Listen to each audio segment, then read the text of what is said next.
तो दोस्तों लगातार बढ़ते हुए फ़ोन के रेट के बावजूद भी यह फ़ोन आ रहा है 8000 mAh की बैटरी के साथ, वो भी मात्र 15,000 रुपये से कम में। तो चलिए पहले हम इसकी अनबॉक्सिंग करते हैं।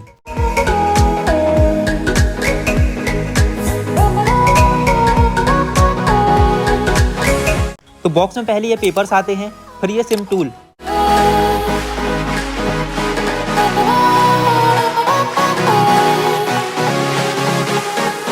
और साथ ही में यह ट्रांसपेरेंट कवर।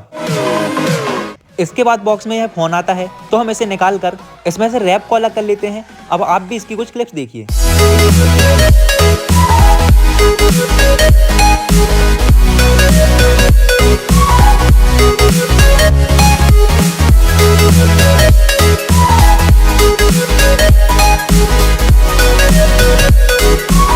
अब बॉक्स में 45 वाट का चार्जर आता है और इसकी चार्जिंग केबल। अब बात करें इसकी डिटेल्स की, तो यह फ़ोन आता है 2 कलर ऑप्शंस के साथ, गोल्डन कॉस्ट और डीप ब्लू टाइड्स। इस फोन में है 4GB रैम और 64GB स्टोरेज। साथ ही इसमें है 8000 mAh की लार्ज बैटरी। इसमें है 6.8 इंच HD+ IPS डिस्प्ले और यह फ़ोन 4G है।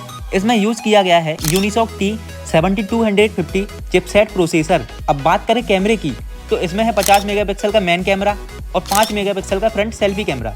तो हम इससे कुछ फोटोज़, पोर्ट्रेट्स और वीडियोस निकालेंगे, तो आप भी देखिए।